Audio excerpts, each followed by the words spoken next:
Welcome back to the Auburn High Basketball Academy Player Development Series. I'm Coach B, and this is Episode 3, Off-Ball Movements and Drive and Kick Situations.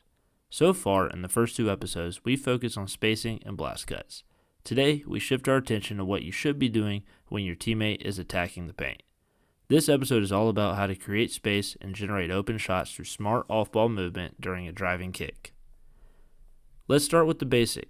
A driving kick is when a player attacks the paint and forces help defense to collapse. When that happens, they kick the ball out to a teammate who is now open. The best time to drive is when you have an advantage. Some common advantages that we look for is when a slower defender is guarding the ball or when the defense is closing out poorly or late. The goal of a driving kick is to get a paint touch, which simply means the ball handler is able to dribble into the paint. Paint touches put pressure on the help side defense, forcing them to make a decision: stop the easy layup or stay and guard the shooter. That's where the player without the ball gets involved. Great offenses rely on off-ball players to be in the right place at the right time to continue attacking and creating advantages. But here's the key: standing still is not an option. If you're not moving with purpose, you're making the game harder for your teammate to make a play. Let's start out by calling out the common mistakes we see at every level. First is standing and watching the ball. This makes it too easy on the defense. If you're not moving, then neither is the defense. Second is moving too early or too late. If we do not move in rhythm with our teammate, then even if you think you're open, the ball handler might not be able to get the ball to you because that split second that you were open was not the same time the drive happened. The third is cutting into a crowded space. Point fiving the ball is more than quick passing. It is reading and recognizing your surroundings.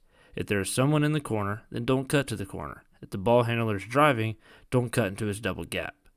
Good off-ball movement isn't flashy, but it leads to easy points, and bad movement kills spacing.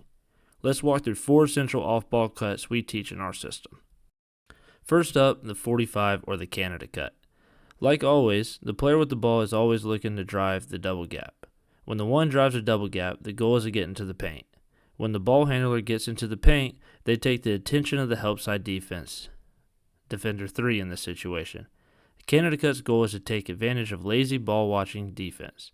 So as the ball handler drives into the paint and the help rotates away from the off-ball player, the 3-man in the corner can cut behind that help for an easy layup. However, this can happen anywhere on the court. If we change the base alignment, we can see that a middle drive from the Houston spot will get the attention of the 2 defender and the 5 defender. This creates a situation where the 2-man can cut behind his man and get an easy layup. How is this different than a backdoor cut? It's because you're not blast cutting to the ball. This is purely a reaction off the drive, putting pressure on help side defense. Let's check out a few Canada cuts from different drives in different locations on the court.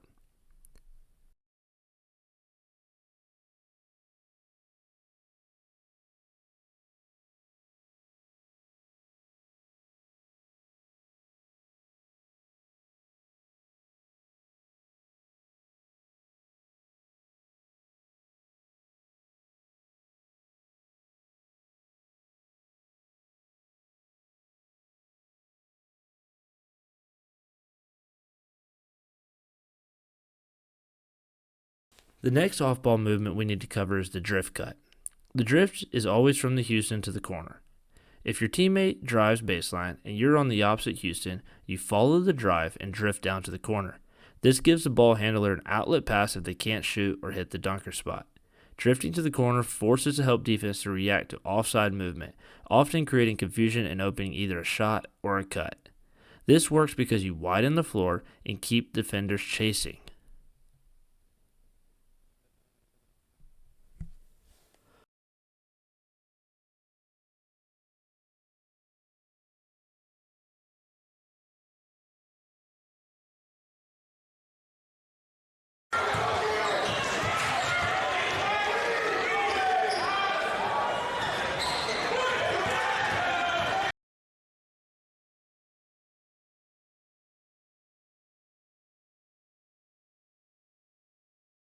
Along with the drift, we need to go over the smallest off-ball movement, but arguably the most important. When a drive gets into the paint, the defense usually collapses. With this drive, usually an offensive player will drift into the corner if there's not already a player there. Once the ball handler gets his paint touch, it triggers a defensive rotation on the offside called an X-out. This is when one defender has to guard 2 offensive players. When this happens, The player in the Houston spot needs to slide to the slot to stretch the spacing on the X out. This creates a longer closeout, preventing the defender from guarding both players in the Houston in the corner on the initial kick out. If done correctly, it leads to either a wide open, one more pass shot, or a poor closeout that triggers another driving kick.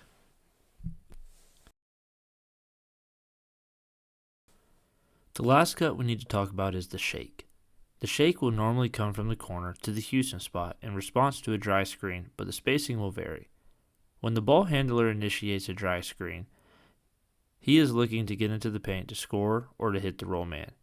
If there is an offensive player in the ball side corner while the drag screen is happening, it is called a closed drag. The reason why this is important is because the defender that is guarding the corner is going to help on the roll man.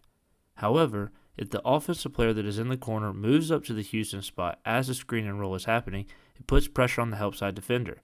The defender has to make a choice. Is he going to tag the roller or move up and take away your shot? Let's look at some examples of how this action creates space for the roller, and it also creates shots for the shake.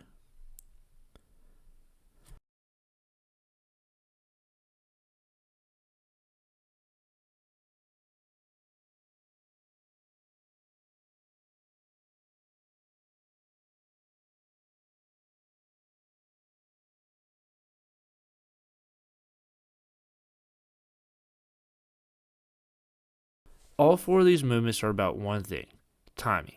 When you move when the defender moves, not just when the ball handler does. The golden rule is, if your defender turns their head, it's time to cut. Watch them, read them, punish them. So let's recap. Off-ball players have to move with purpose. The four key movements: Canada cut, drifting, separating, shaking. Spacing live and dies on the shoulders of the guys without the ball. In the next episode, we'll take these reads and apply them to small-sided games, showing you how to rep these movements live with guided constraints. Thanks for watching episode 3 of the Player Development Series. Like, subscribe, and keep learning the game the right way.